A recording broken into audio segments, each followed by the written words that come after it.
What it do, YouTube? It's your boy, ItsKheals. If I look any less enthusiastic than I usually do, it's because I just did almost an hour worth of a reaction to Yashahime Princess Half Demon episode 17. I had a lot of things to say and I was gonna edit it all down, and when I went to play it back, my hoodie, this bright hoodie, mixed with the poor lighting from my blinds, made me shine like a Christmas tree. Really, I was like Rihanna, shine bright like a diamond. I was shining, my guy.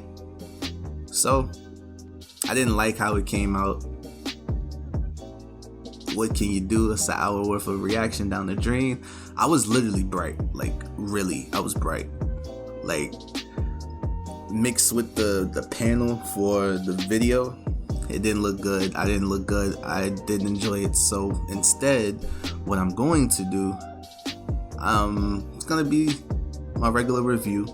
Might be a little bit longer because I'm gonna be using clips from the anime somewhere on the screen, probably on this side. And I'll just talk about the episode from there. It's gonna be something a little different.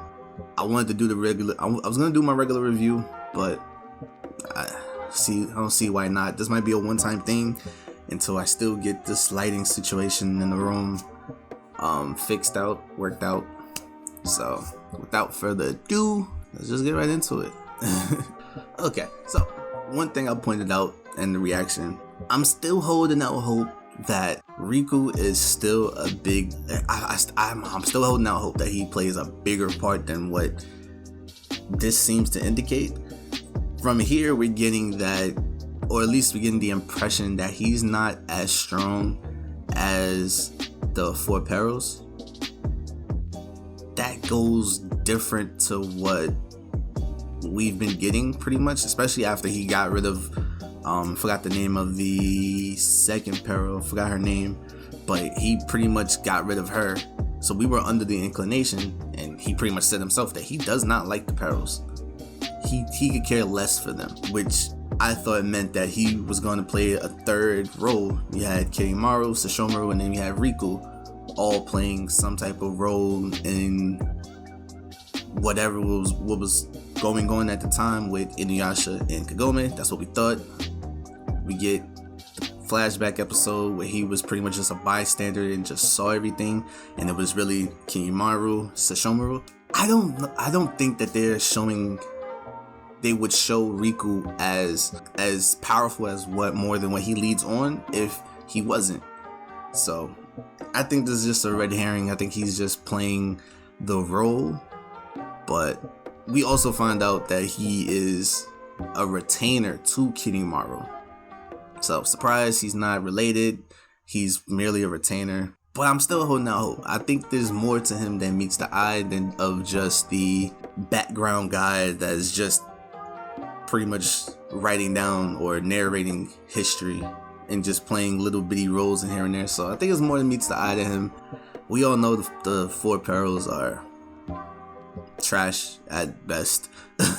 There's really nothing for the Perils at this moment. I have no fear of these guys, which pisses me off more that Maroha Master was killed, and not by Kantan, but in the attempt of trying to get him involved in the attack, and she took it herself.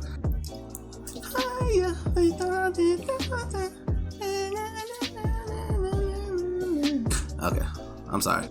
This is another thing right here that was weird to me.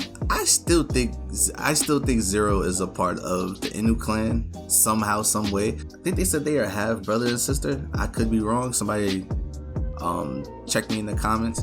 But for her to be so adamant about the prophecy, and the person who the prophecy is about don't really give a fuck, and then she says here, you were supposed to kill Sesshomaru's daughters for me. She's saying that to Kirimaro, the person who was supposed to be prophesied to die from Hanyo's. Why would you purposely, why would you have him be involved in that type of plan if he's the one who stands to lose the most. They thrown out so much monkey wrenches in these last couple episodes that I don't know what to believe. I'll say it right now. I don't know what to believe. Riku was supposed to be the big bad guy. 10 episodes in, we get introduced to Zero around episode 15.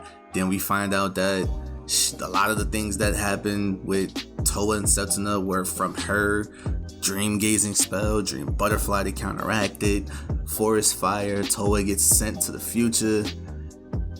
I don't know what to believe anymore, and we're still supposed to believe that Kinemaro is this badass.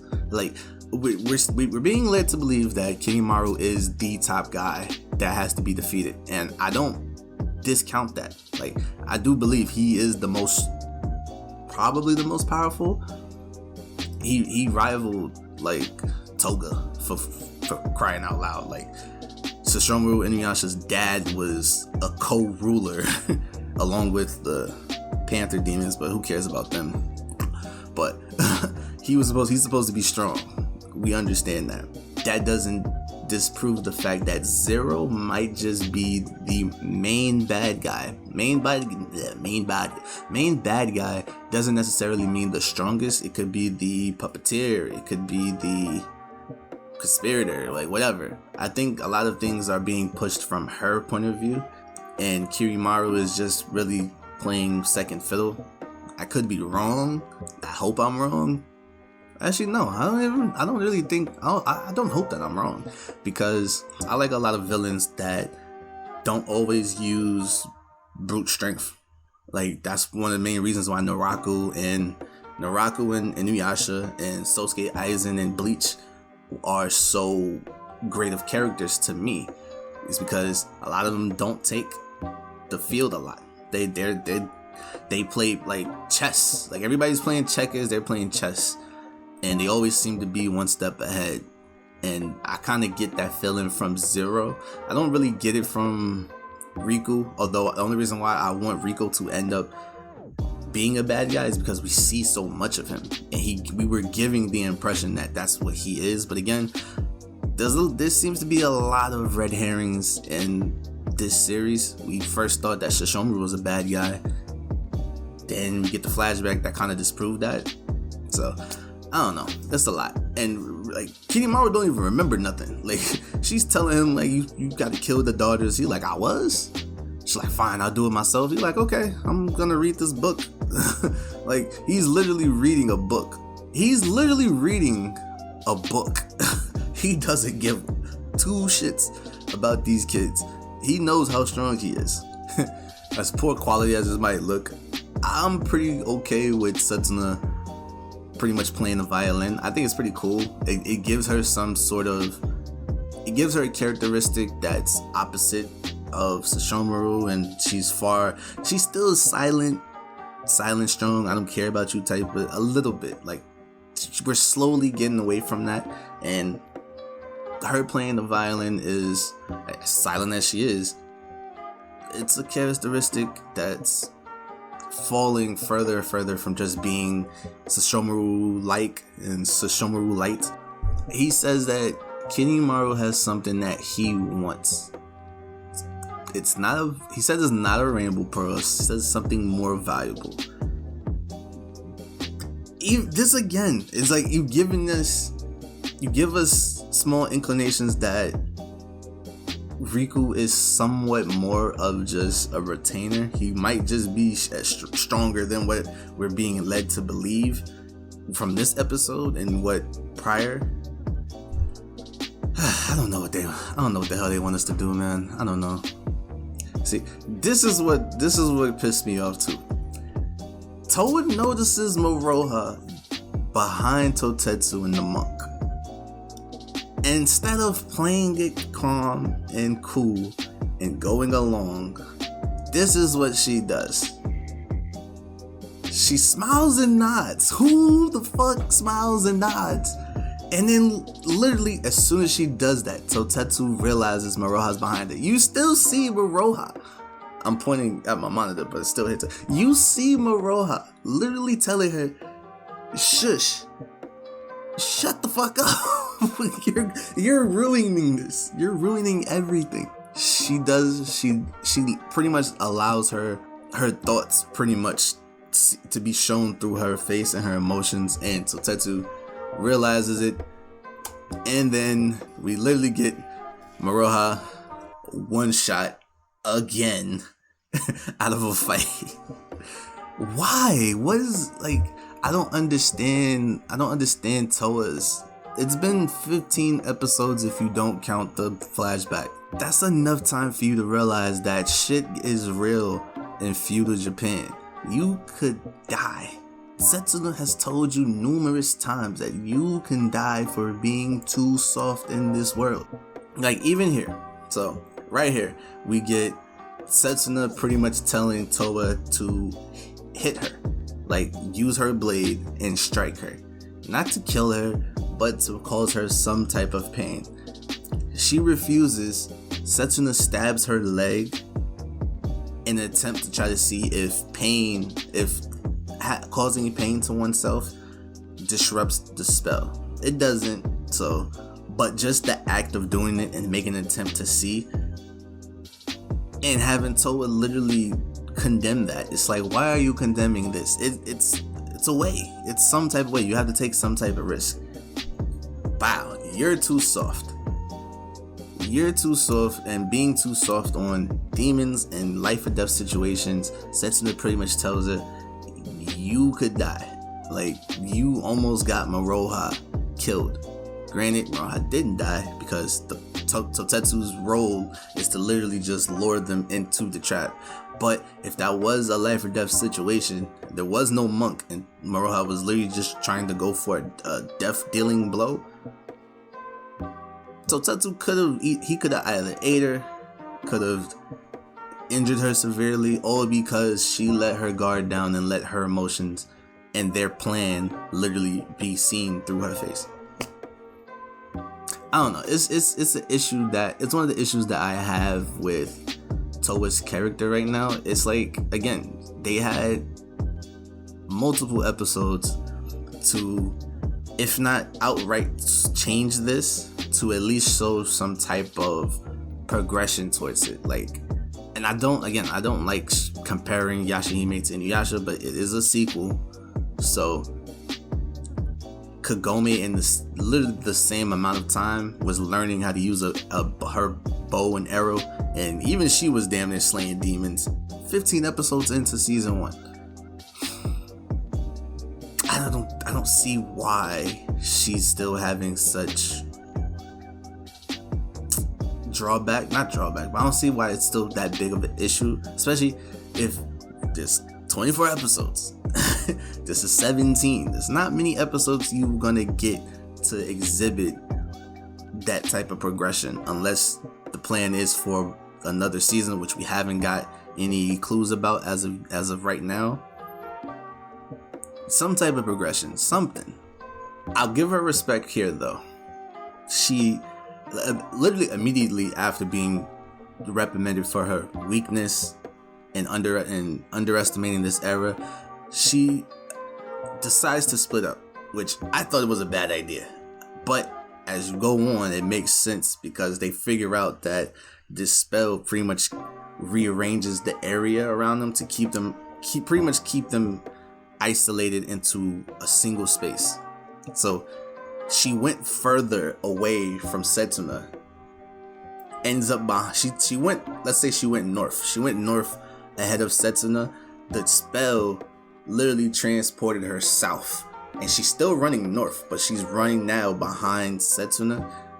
They figure out a way. They figure out the plan, or they figure out the spell actually, and pretty much, excuse me. They pretty much use that information